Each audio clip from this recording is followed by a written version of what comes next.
We are live. We are live. Welcome to another episode of Winephabet Street. It is so difficult to believe that we are in our second season and we are up to the letter X already. And we have a special episode for everybody today. We are talking Xarel.lo. And I'm so excited because I know this much about it. And other than the fact that it's found in Cava, but we are going to talk about the whole range that Xarel.lo can offer people in the glass. And we have two special guests with us, and I'm going to give them a brief second to introduce themselves. So Rick, you want to go first? Sure. Hi, everybody. My name is Rick Fisher. I am the Spanish Programs Director for the Wine Scholar Guild. Okay, and we have Ignasi, who thankfully and graciously is up at 9 o'clock at night to join us. So Ignasi, how about you give it a little introduction? Then my name is Ignasi. I am a vine grower and winemaker in the Penedès wine region that's placed close to Barcelona, in the south of Barcelona, in the middle of the Cava region. And where Xarel.lo is home, right? That is the home of Xarel.lo. Okay. And Deb, how about you? And I'm Debbie Giaquindo. I'm known as the Hudson Valley Wine Goddess. I'm a wine blogger, wine writer. I just lost my train of thought. I'm an author of Tapping the Hudson Valley, and I'm a restaurateur and own a restaurant in North Wildwood, New Jersey called Trio North Wildwood. And I probably forgot something out, but it probably isn't important. And I am your co-host, Lori. My husband and I own Dracaena Wines in Paso Robles, where we specialize in Cabernet Franc. I am also a wine writer under Exploring the Wine Glass, and we are excited to be here. And we're going to get right into the interview and tasting as soon as we hear from Elmo.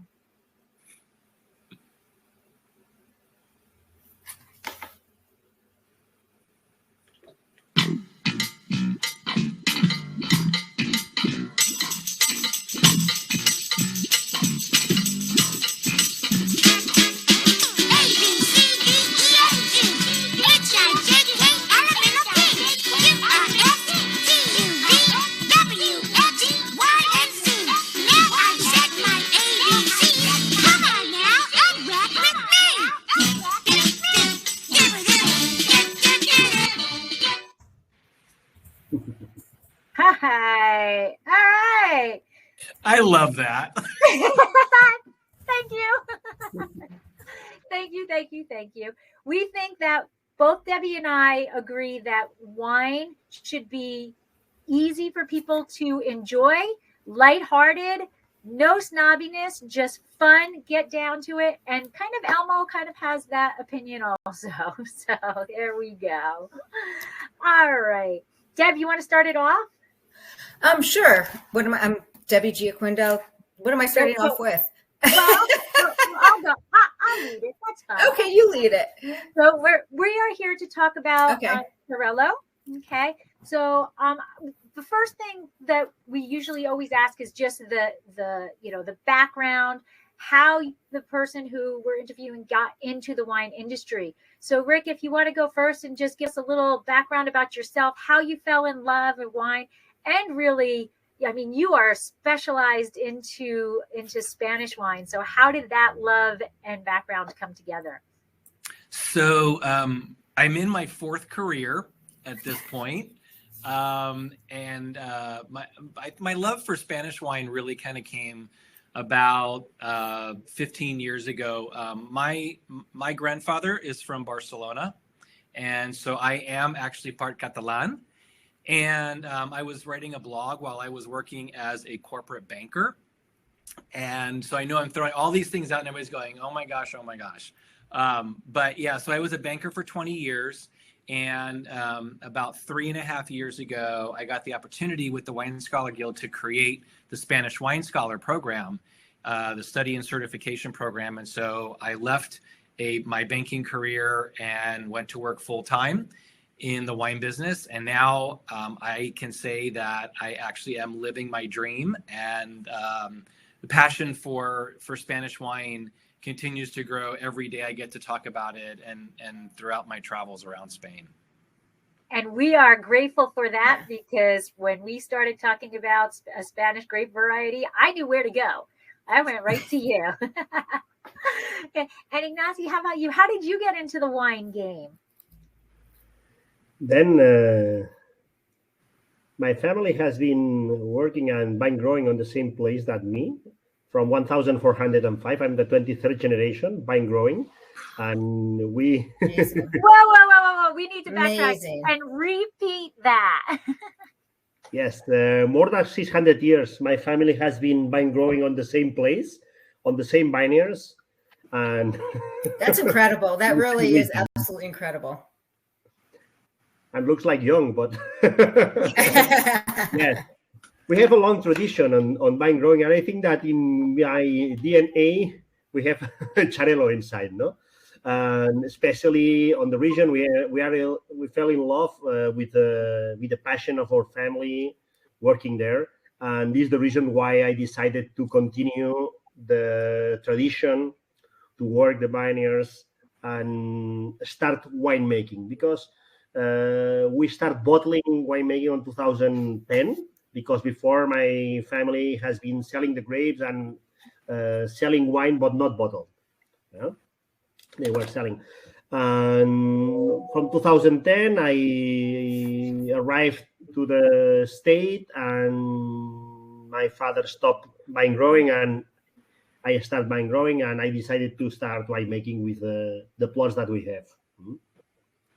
So do you still sell your grapes as well?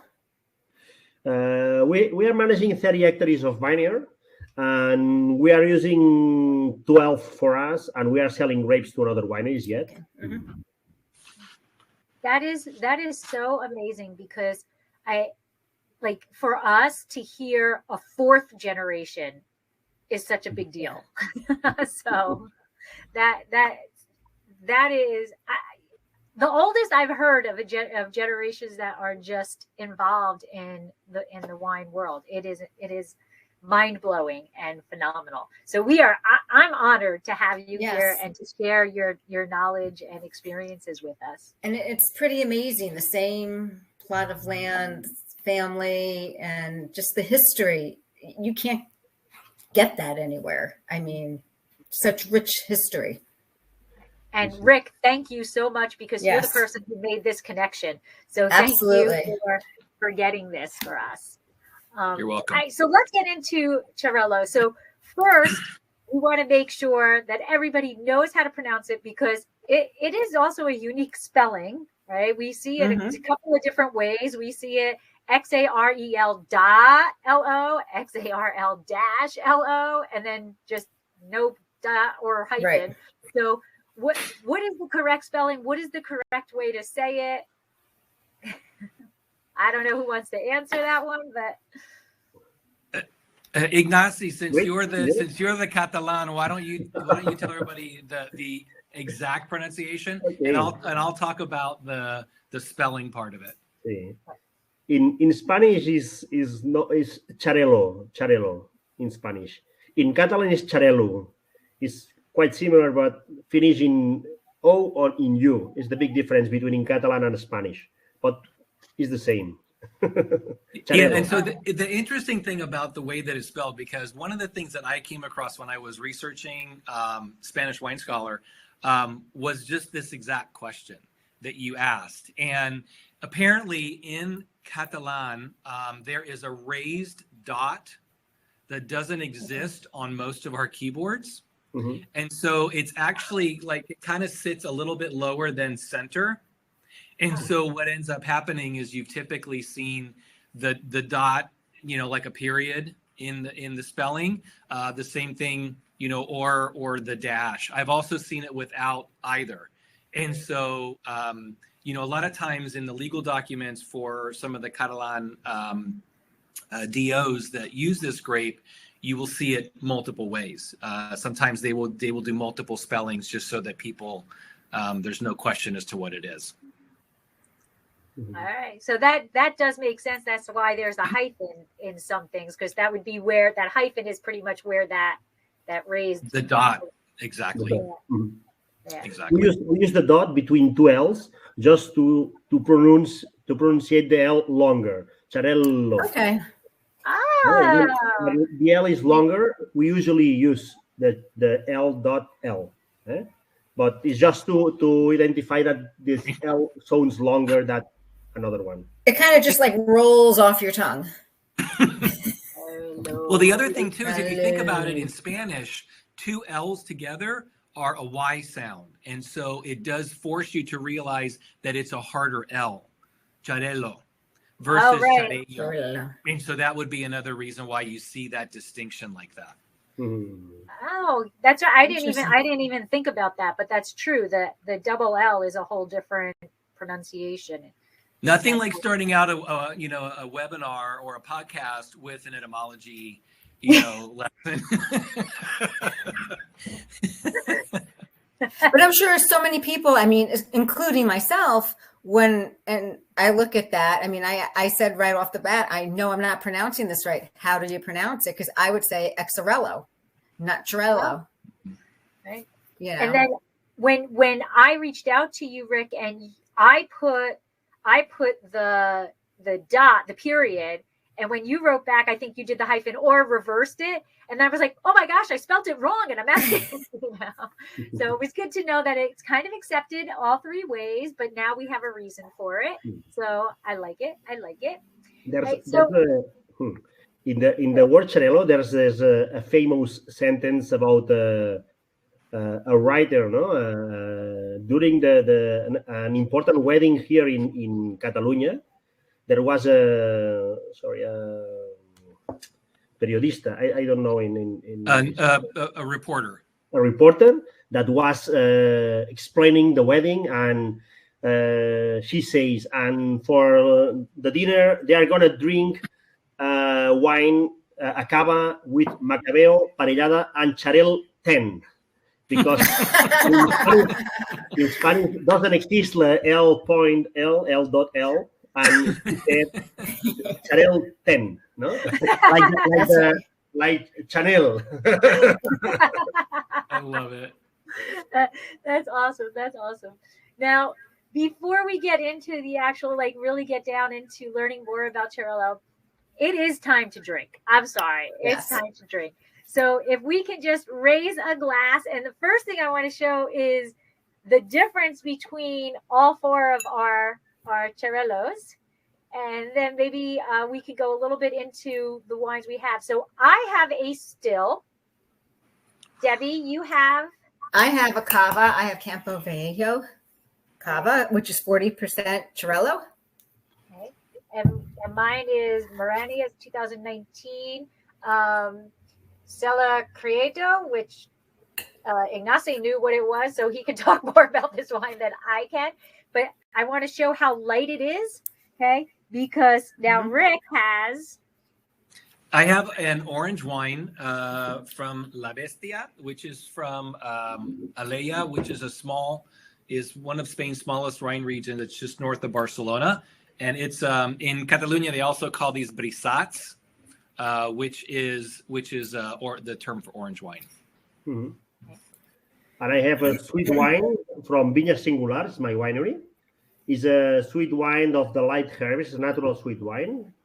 We made the harvest on December of 2019, and it's a sweet wine. Awesome. So let's raise a glass. Cheers. Cheers. Salud. Salud. Salud. Salud. Enjoy.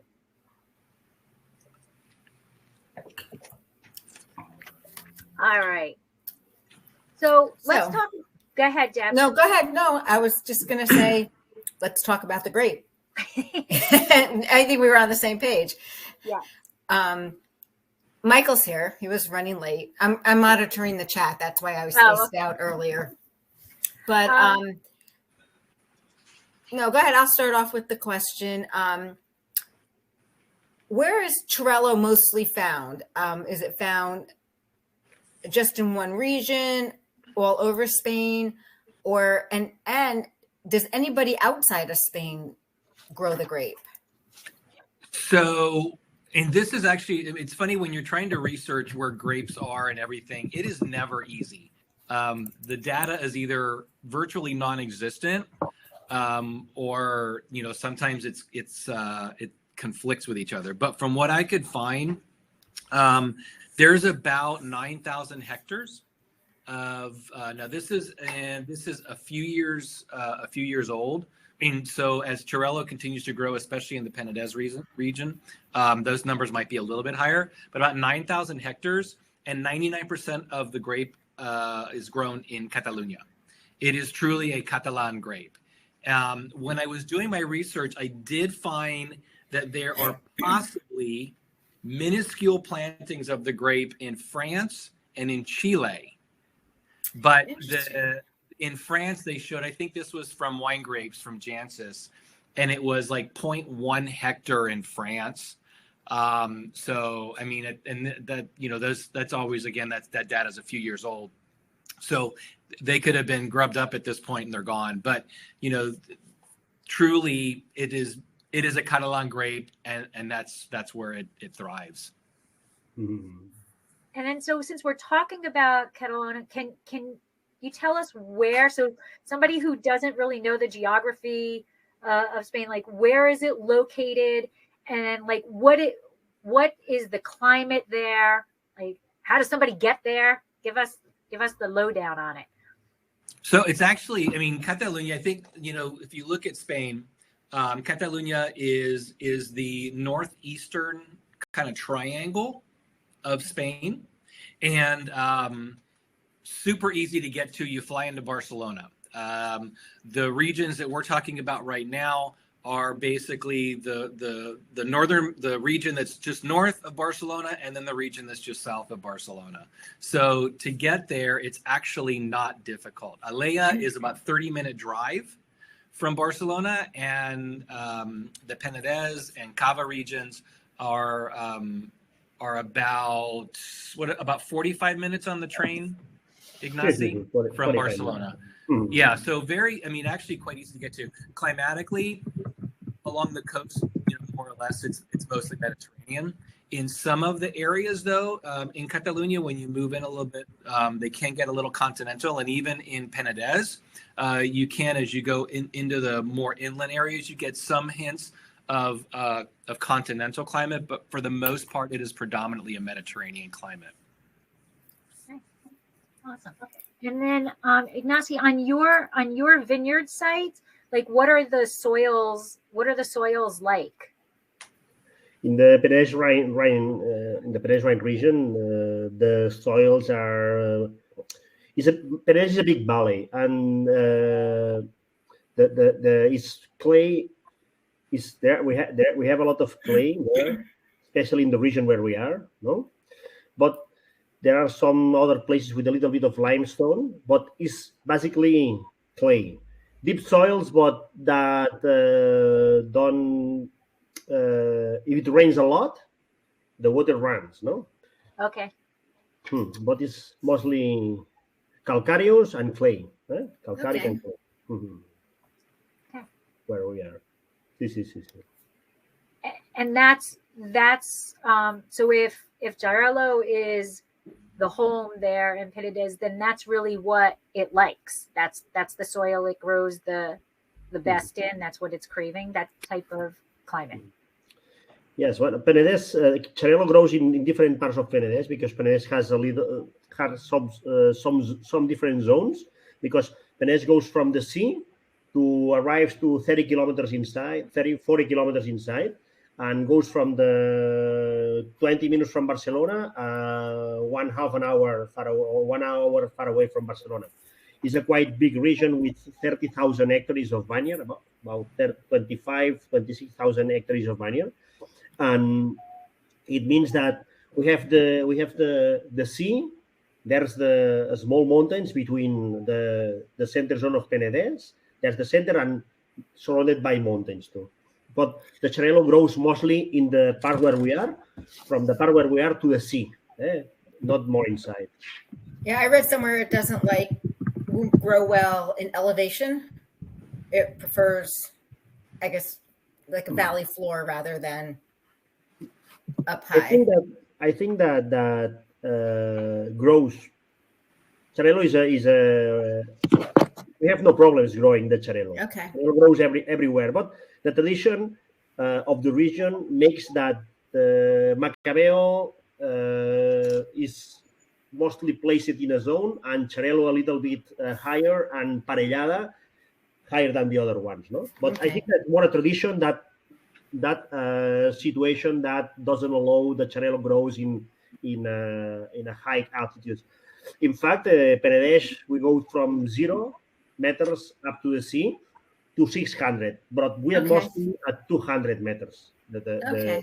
The big zone is at 200 meters. Right. And is there any disease pressure that you have to worry about on the vines? In our region, it depends. Before every year now we have a new problem with the climate change and everything, because on the last 10 years we will have a dry seasons, very rainy, and then mildew and oidium and mildew, and but not a lot. But we are not allowed to. We are not used. We don't use to have big pressure with the mildew, especially with the mildew. And the last 3-4 years, we suffer a lot for the mildew. But Really? China is quite resistant. No, doesn't give us a lot of problems with the diseases at the moment. So going on the mildew that usually isn't there, but unfortunately is now an issue, are the grape clusters tight? Xarel.lo doesn't suffer a lot the mildew. Last year, yes, 2020, most of the people lost everything, no, because the pressure was very big. But Xarel.lo is a grape that suffers a lot the pressure of mildew. If you compare with Macabeo, if you compare with Malvasia de Sitges, with Fumoy, Xarel.lo is more resistant. Is well adapted to the dry climates too. Is better adapted than other ones, no? Like I told you, like the Macabeo especially, and then is well adapted to the region at the climate that we have. The rain average that we have on the region is 500 millimeters, average 500, 550. But last year, from October to August, rains just 220 millimeters. And from 15 August to 15 September, rains 250 during the harvest, no? The same in 1 month and during all the year. Wow. Then and we are discovering how to manage every season, no? I think everybody does, because the weather is so changing and it influences, on when you pick the grapes. Do you pick them early? If there's a storm coming in and you're going to, especially at harvest. So speaking of harvesting the grape, is it like early to bud? Is it late to, when do you typically see the bud on it? And then when do you typically would harvest it? The vegetative cycle of Xarel.lo starts about 20 of April, 20 of April, and the harvest is 4.5 months later. Okay. About. It means that, for example, this year, I think that started growing the leaves, the small leaves, in 12th of April, and we started the harvest of Xarel.lo for wine, because, as you know, if you do the harvest for cava, you do it earlier, but for wine we made it about 10 of September. And if you were to make a cava with it, how much earlier, just to show people that it would be picked at? 2 weeks before. 2 weeks, okay. 2 weeks, 10 days, 2 weeks before for cava. Is the unique difference is the gape, the alcohol, the degree probably of alcohol that you need to make a cava, or that you need to make a still wine. That is the big difference. And depending on the hot, and depending on the rain, or depending on everything, this sugar grows faster or lower in the grape. But perhaps in my state, the difference when we pick the grapes for cava and for wine is 2 weeks. Okay. And since Debbie mentioned cava, Rick, can you tell us a little bit more? So Xarel.lo is actually one of 3 grape varieties that are allowed or that are typically used in cava. Can you talk about its production in cava and then a little bit about the other grapes and what cava actually is? Yeah, sure. So Xarel.lo is one of the 3 indigenous white grapes that are used in the production of cava. And cava is made the same way that champagne is. It's made in the traditional method with the second fermentation in the bottle.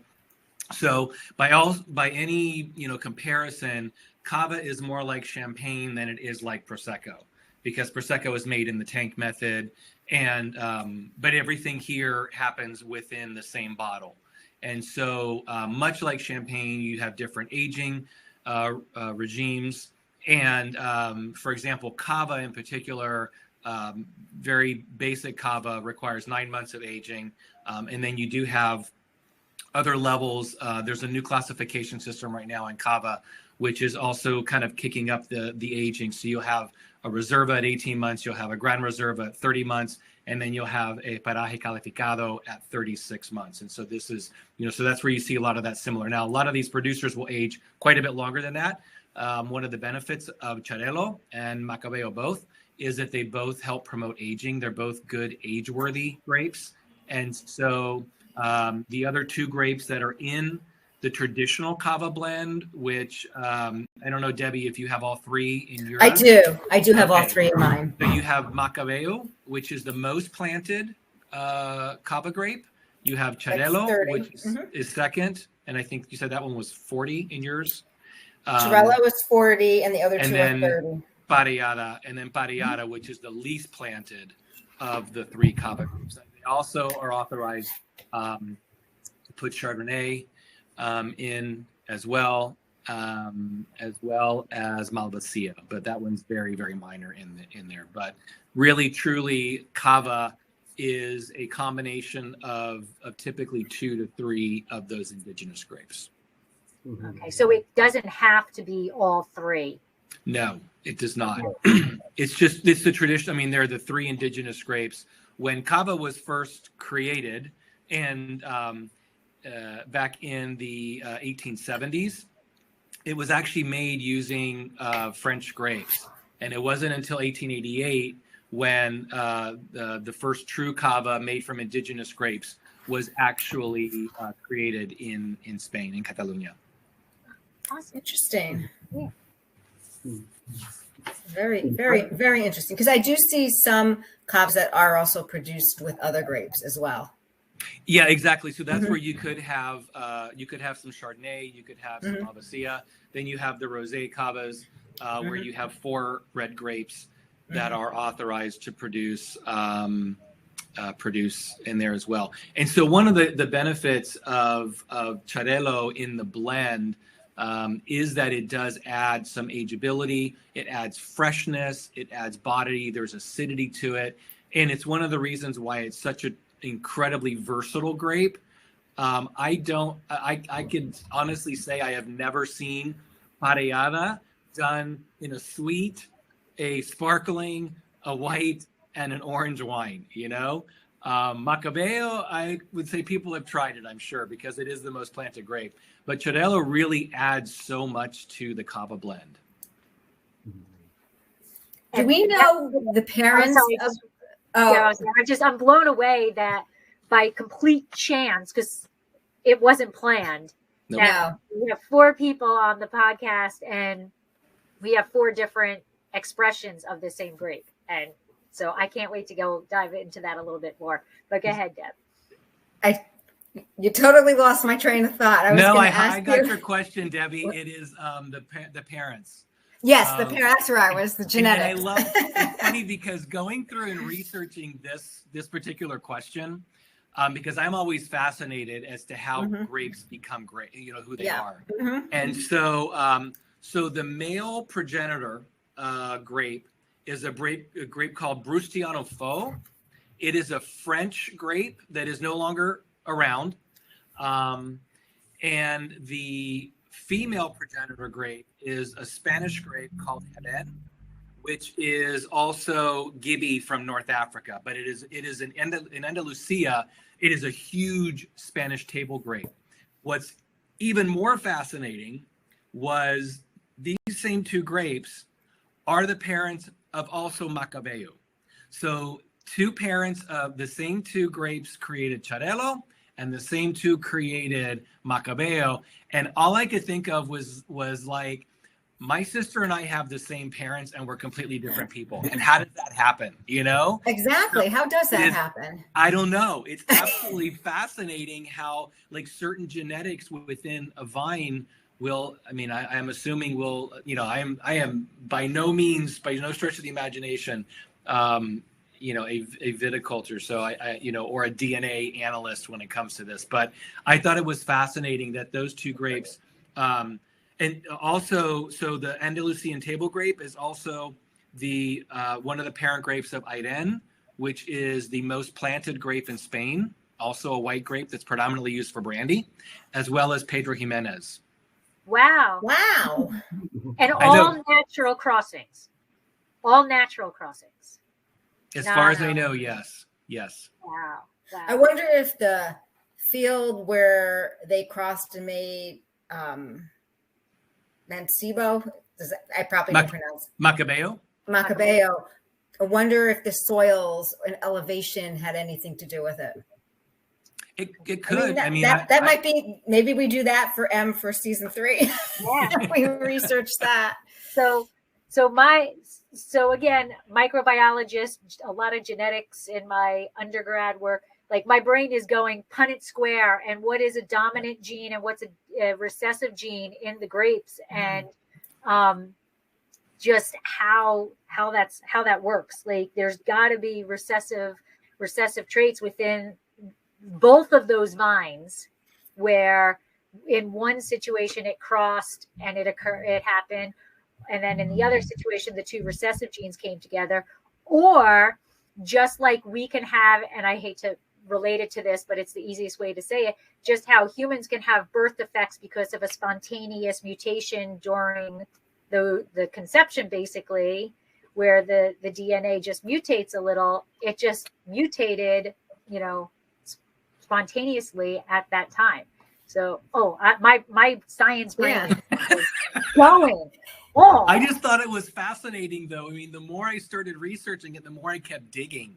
You know, you go down those rabbit holes. I know. I knew the answer already, but I'm like, oh my gosh, this is fascinating. So, I wonder, are you aware of any other situation where that has occurred? Where, I mean, you know, we have lots of grape varieties that are, you know, like Cab Franc is the parent of a lot, you know, of several different grape varieties, but it's different. It's got a different mate. Are you aware of any other situation where we have the same two parents for a different? I'm not, but I haven't done a lot of research, to be fair. I mean, I'm sure if it's happened once, it's very likely happened again. But I'm not. I don't know. And you've heard it first on Winephabet Street. Exactly. So moving forward with that same type of thing. So Xarel.lo supposedly, I had read, has health benefits. And what does it have that the other grape varieties don't? So, I mean, I won't say that other grape varieties don't have it, but these are two of the things that are actually quite positive. Is number one, it has thick skins, and the skins are high in polyphenols. And so, you know, these are the types of things that are help to boost your digestion. They're supposedly good for brain health, which I'm like, you know, drink more. This is good for my brain. And then it's also very high in the antioxidant resveratrol. Interesting. And so, you know, this is something that helps to lower blood pressure. It can have a positive effect on cholesterol levels. And it's a white skin grape. It's a white skin grape. Yeah, it is a white scrim grape, but there is also, interestingly enough, and I don't know, Ignasi, if you work with this or not, there is also a pink-skinned version of this grape called Xarel.lo Rosado. Red Xarel.lo in here. We say red Xarel is pink, but it's pink. The skin color is pink, and it's very difficult to get a pink wine with this grape. Some years we get it, but not always. I don't know why, but not always. It depends on the season, depends on the grapes, but every season is different. And it's really super small production. The other thing I want to point out too, because a lot of times if people are looking at bottles and reading grapes, we're talking about Xarel.lo, and this is the way that they refer to the grape in Penedès. But for example, in the wine I'm drinking, this is from Alea, from the region north, and they refer to Xarel.lo, the clone of Xarel.lo that they use, as Panza Blanca. And so it's the same, they may be a clone of each other, but they are synonyms for each other. And then that pink skin grape that we're talking about, they also call it Panza Rosada. So they have their own, nomenclature for the same grape. So if you do happen to look and see Panza Blanca, it's also referred to as Panza in places like Montsant and Priorat. And even in the Dio Catalunya, the larger Dio, it's referred to as Cartoicha. So it's got a lot of names, but traditionally, especially when you see, these grapes in the wines in the US, you typically see them as Xarel.lo or Panza Blanca. Cartoixa is mostly used in the south of Penedès wine region, in Tarragona province, but is most used there. Because in fact, yes, Xarel.lo, you can find Xarel.lo in all the Catalunya, but more than 90% is in the Penedès and all the surroundings of Penedès. In the north of Barcelona, in Alella, there are a little, but just a little, because there are a few vineyards there, not a lot. And there are some like Xarel.lo too in Balearic Islands too. The name is Premsal también. Is as Rick explained it, is a nomenclature name, but it's quite similar. The difference is the climate and the water, and especially the climate. And the soils are also different, especially when you're looking at the Balearic Islands, because the Balearic Islands are predominantly limestone with subsoil. And on Mallorca, for example, you might have these huge rocks in the western part, and on the eastern part, you have this red clay. So yeah, but to Ignasi's point, I mean, and to be fair, the Balearic Islands, you used to be, kind of Catalan territory at one point in time anyway. So it truly is a grape that's kind of found its way around its own region. Shall we share what Tiffany has mentioned here in the chat about cava grapes? She wrote that Freixenet has a winery in the Querétaro region. Querétaro. Yeah, and they grow cava grapes, so they must grow the three grapes. Interesting. So, well, the thing is they can't technically call it cava if it's in Mexico, because cava is a protected DO. But I would be very curious to know, what they're growing there, because these. It's interesting when you see these grapes, because Freixenet, I'm trying to think, there are a couple of Spanish cava producers that actually have wineries in California. And so it's, they're making sparkling wines, in the same method. But right. And Tiffany just confirmed, she's like, yes, they don't call it cava, they just call it sparkling wine. Sparkling wine. So Ignasi, going back to like geeking out a bit, the grapevines, when you're maintaining your vines, like, is Xarel.lo a vigorous grape? Like, do you have to worry about the balance of vegetative versus reproductive? Do you need to do green drop, or is it kind of an easy to you talked about it, the disease resistance aspect of it, but what about its just growth aspect? What are you looking for to be a healthy vine? See, well, we are doing everything you say. The green harvest with the green pruning. We do everything because I think that's the best way to get the best grape you need to make wine. No, but Xarel.lo doesn't need it. That doesn't need that you take the leaves because the humidity doesn't affect a lot. The skin is quite resistant to everything, and you don't have a big problem with the diseases. But depending on the way you manage the plots, you can get a quite big production. Not such big as Macabeo. Macabeo is bigger production than the Xarel.lo, but Xarel.lo is quite depending on the managing you are making. On the conventional farming, is you can get Xarel.lo. We don't get a lot because we are working on the regenerative agriculture. Regenerative is quite different type of farming, and we are producing 2,000, 3,000 kilos hectare. But our neighbors are producing 12, 15,000 kilos hectare, but we are working in another way. Then I don't know. What I see is that they produce a lot of grape, not me. So that goes to show that it can be a workhorse. And that's probably why we can see it in so many different expressions, is that winemakers, farmers like you who are picking it and choosing the best qualities of it to produce a single variety or the late harvest or something like that. And then I'm guessing, and correct me if I'm wrong, if it's going into a cava or it's going into a larger blend, you're not so necessarily concerned about that excellent quality because it's being blended. Am I on the right track? Wrong track? No. I mean, I would probably say, I mean, there's definitely a lot of truth to that, Lori, for sure.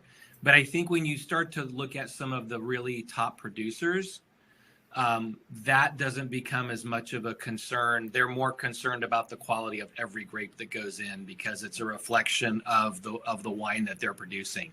But to your point, and like Ignasi said, Macabeo is also a productive grape. So you get, that's why you see a lot of cava that is mass produced. So, but they're not controlling yields. They're not, dropping green berries, doing any of that kind of stuff. So, now that we have, 4 different types of wine made by this one grape. I mean, we usually talk about like food pairings and things, but I think we really need to talk about each of our wines. I mean, because they're all so different. Yes, absolutely. So, I mean, everybody I'm sure has had a cava. So I'll go last because I think the 3 of you are your wines, are so different and, So I'll go first because probably if we're following that concept, Ignasi, I think yours is the most unique because it's the late harvest. And then I think, Rick, yours is more special. Not that this isn't special, but yours is more special because it's an orange wine. So it's a different process. But I have a still wine. And in all honesty, I don't know very much about this. Ignasi, you had recognized the label, so maybe you can talk about the wine itself. I had never had a varietal Xarel.lo, so it's interesting, and I'm kind of a little baffled to describe it because it's multidimensional going on here. The aromas are kind of a stone fruit, but I kind of expected, and then Rick, you alluded to, like, I kind of expected a higher acid wine, but this isn't to me a high acid, and it kind of has a more Riesling concept to me than what I had in my head. And I don't know where I got anything in my head prior to drinking it, but it's more along like there's like I'm almost a petrol to it, and I wasn't expecting that. So either one of you can tell me if I'm out of my mind or if that is typical or It's not usual, the petrol flavor to the Xarel is unusual. I'm managing more than 20 plots of Xarel, of 20 plots of different, and every plot is different. I have one. I'm making 8 or 9 different wines with Xarel, sparklings and still wines, and all are different. This is the reason why I make the 9 different wines, no, because all are different and the ripeness is different and everything is different. And I have one that the flavor is like a Riesling, like I told you, like petrol, like hydrocarburos. You can smell it, but it's very unusual to find it. I don't know this one because I tasted a long time ago. The first harvest of this wine, I didn't repeat it because I had no the possibility to retaste, no. But it's possible, but it's unusual. it's more like so, and it's also more on the palate.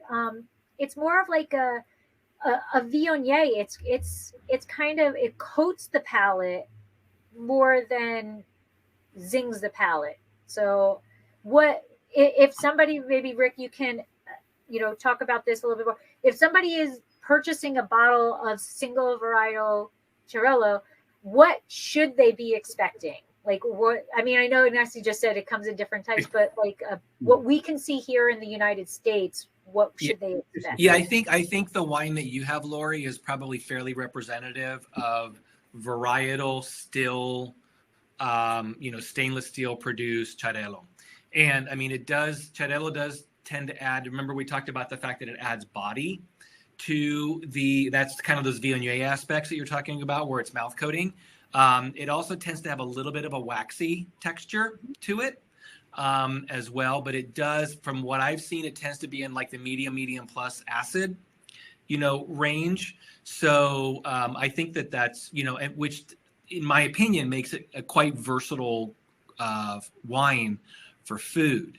I mean, I think about Thanksgiving coming up, and I think that, the 4 wines that we have, you could basically run the entire meal on the Thanksgiving table, which I think is super cool. You can't do that with a lot of wines. Okay. And so, I mean, because yours is kind of that, obviously you start with Deb's Cava, and then you go into the first courses and you're drinking the one that Lori's drinking, and then the Brisat for more of the turkey and the, those types of things. So it's one of the things I love about this grape is that it's so incredibly versatile. It is. I'm blown away. It is. So Rick, why don't you talk about your wine itself? Yeah, sure. So again, I mean, color wise, I'm just, it's fascinating when you pour this. So this is Panza Blanca from Alea. And this was the La Bestia from Alea, from Oriol Artigas. And so this is 12 days on the skins, which is quite lengthy for a white wine, and then 10 months on the lees. And so bottled, unfined, unfiltered, the whole thing. So it is like truly Brisat, orange wine, natural wine, whatever you want to call them. And so the very first moment that I first opened the bottle and I put my nose in the glass, I got like this apple cider, kind of a note. And then what's ended up happening is it just keeps, evolving. And so it's got really neat saline notes. It's got some stone fruit. There's definitely some lemon, a little bit of like herbal, kind of like garrigue a little bit. And it's really, truly, and it's not for everybody. And I will always admit that orange wines, are always, they take a little time for most people to actually kind of get into, because the first time you taste tannin on a white wine, it always kind of blows your mind a little bit, but for this one here, the tannins are still quite, I would call them medium minus.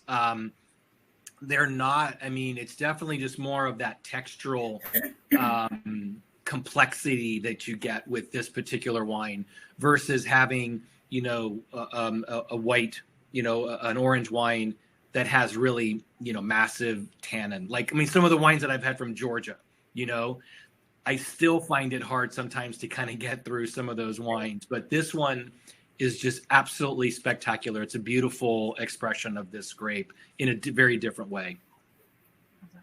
And now I'm so excited, Ignasi, to hear about your wine. But can you give us a little bit more background on, since you've been making wine, a little bit more about your winery and how is it available in the United States? Because if it is, we want to be able to get our hands on it. And then tell us about your wine. Okay, then as I told you, my winery is a very small winery. We are just producing between 35 and 40,000 bottles per year, and it's placed in the middle of the Peninsula region in our family house in the countryside, and has just 70 square meters. It's very, very small, and we make there 33 different wines.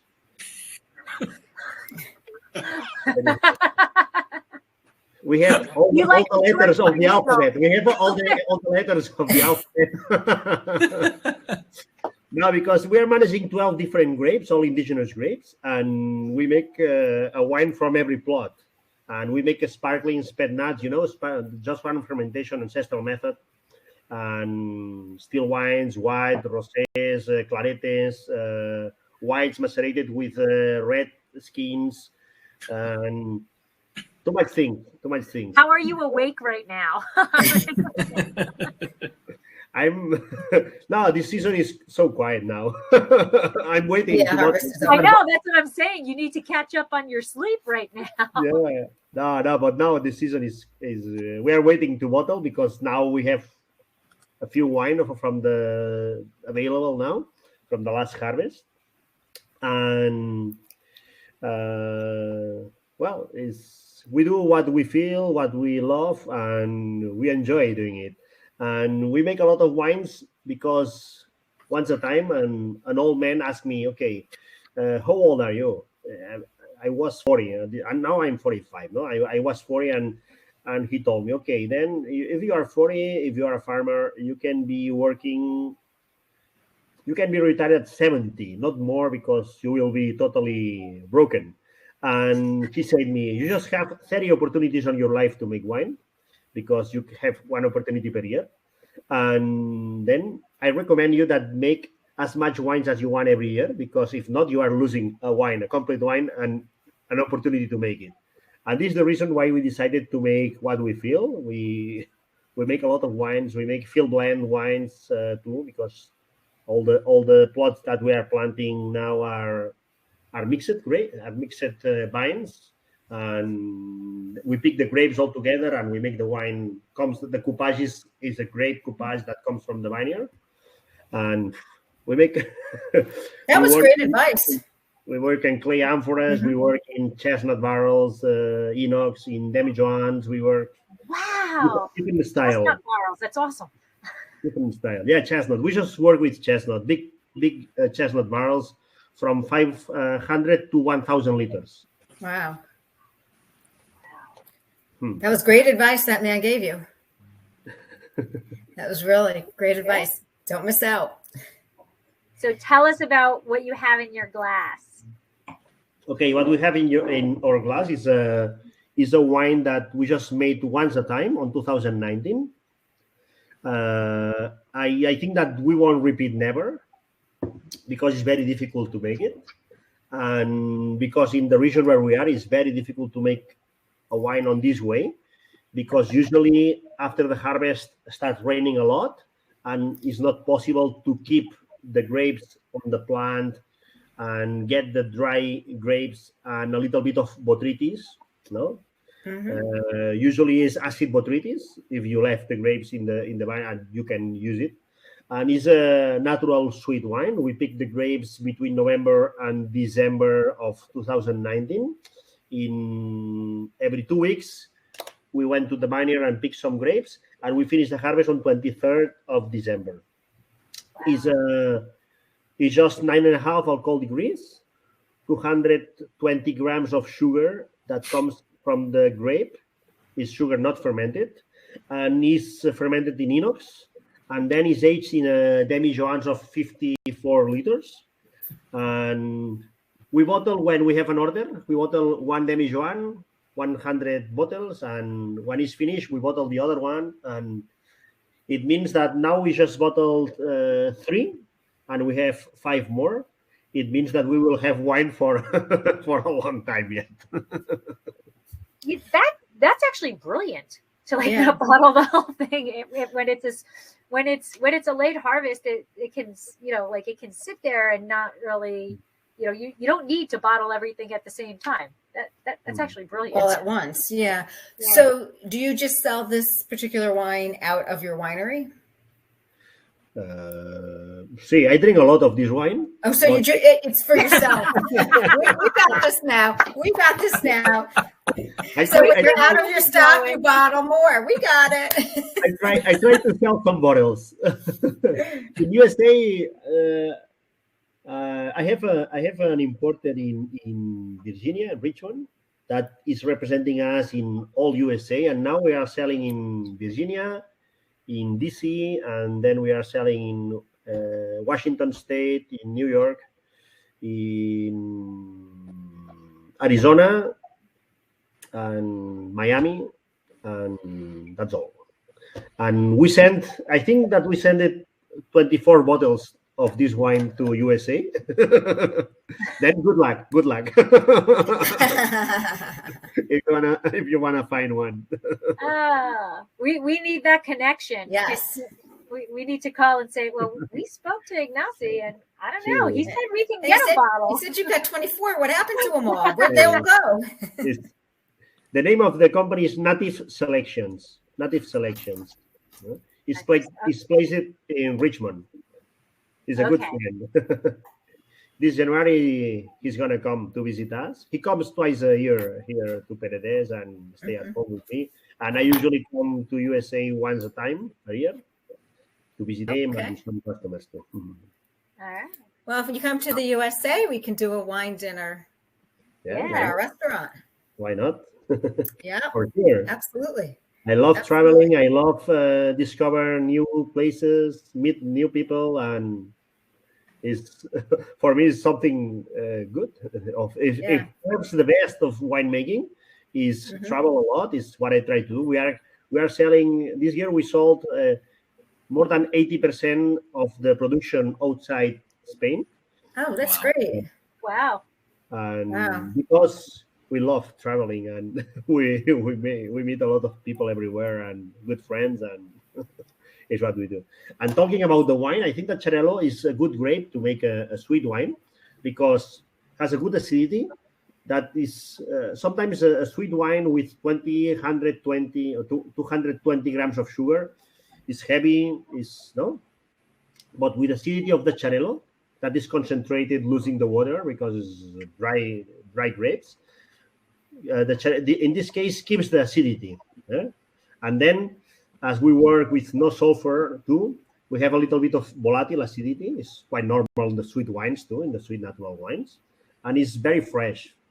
Tastes like honey too, but very fresh. Nice. All right. So we need to get a hand on one of those 24 bottles. We do. Maybe someone in New York City has it. Yeah. We'll have to check it out. We Yes. will. So I have Campo Fajijo Cava. And it's funny, I wish I knew I was going to be drinking this because I was at the Spanish wine tasting last Monday in Rick was there too. Mercado. Great match. Were you there? Yeah. Yeah, I was there. I didn't see. I went to the Canary Island seminar, So did I. the volcanic. Yeah. How about that? But I was talking with the woman that was there from this winery for a while on a wine dinner issue or idea. Anyway, this is great to start any day or anything with.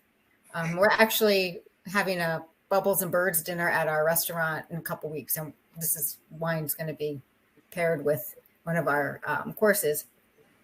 It's very fresh. Got a hint of brioche,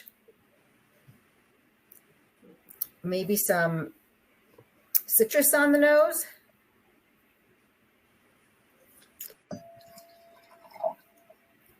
It is really lovely. And I have to say, as I've been tasting this during the different stages that we've been on this webinar, I've gotten different flavors. Midway through, I got some grapefruit and some peach. And now the peach is more gone and it's more citrusy as it's been warming up. So I think it's really interesting to see how, a wine changes from coming out of the fridge. So it's been out of the fridge now for just over an hour, in the glass. Definitely more citrus, but it is really, it's, not the acidity is probably maybe medium, but it's really lovely.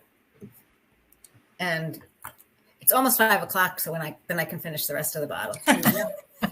And then just as a reference point, my bottle, thank you, Rick, for finding it for me.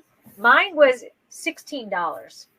I literally had to pay more for shipping than I paid for the bottle. So that made me buy 2 bottles because it was 10 cents more to ship me 2 bottles than 1 bottle.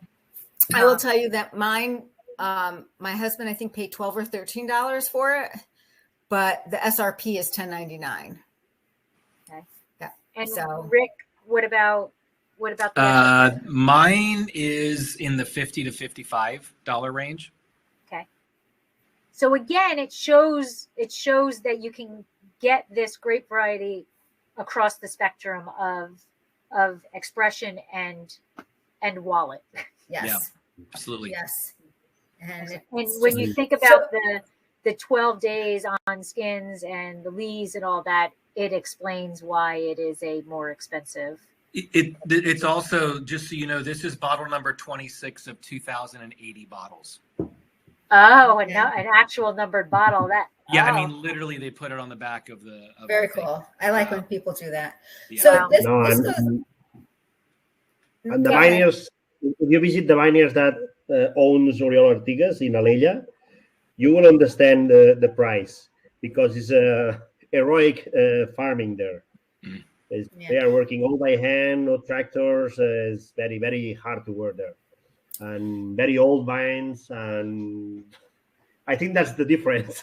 The big difference is about the low production and very hard work there. Mm-hmm.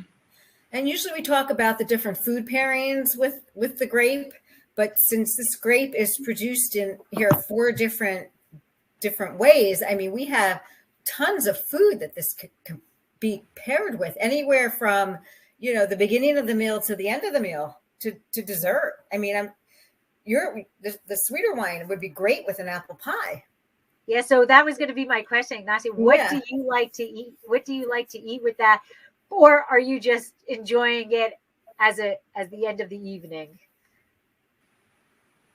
With this wine? Yes. I love this wine with foie, with blue cheese too. Blue cheese, I can see that. Yep, cheese. Yep.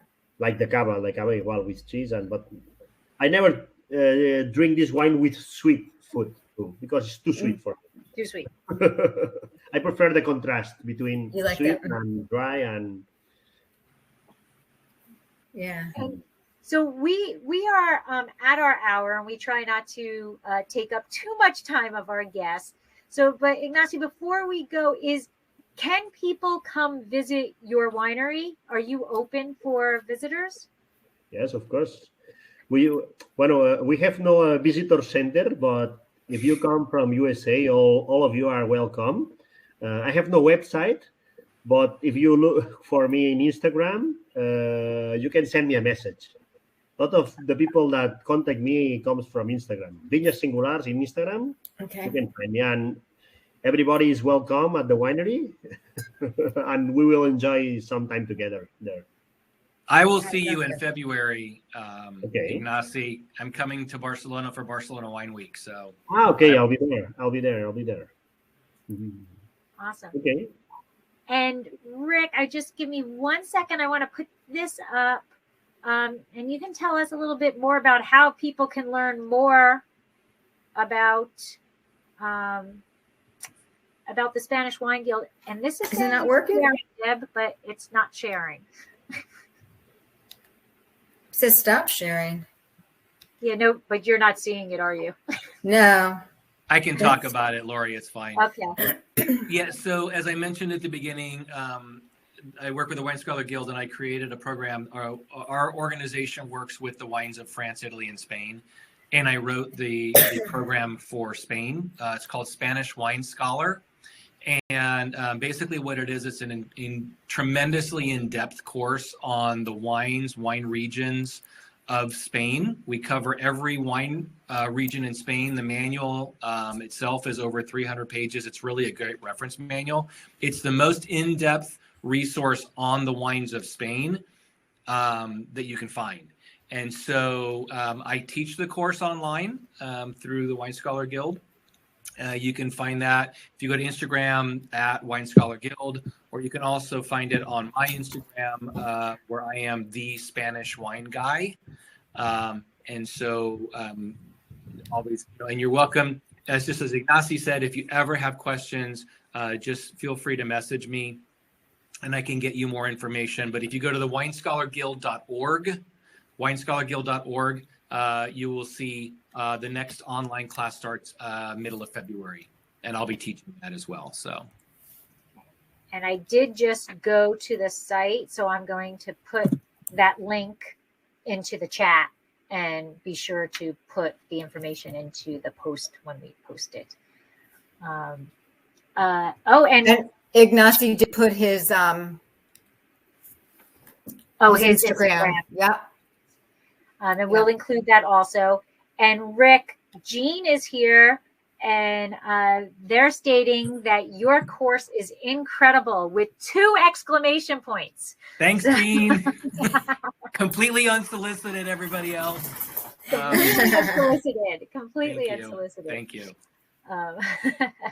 So I would like to thank you both for taking your time out and sharing your knowledge and expertise. And it was wonderful to see you both here. And thank you for sharing all of this with us and our listeners and our blog readers. So we appreciate that. Thank you. Yes. Thank you, guys. It's been an incredible hour. Thank you. And Rick, I wish I knew you were in New York. I would have loved to meet did you. too. I go every year, Deb, so I'll be there. Okay. I'll see you next year. All right. Or if not sooner. Cheers, Absolutely. everyone. Yes. Salud. Cheers. Thank you so much. Thank you so much. Thank you.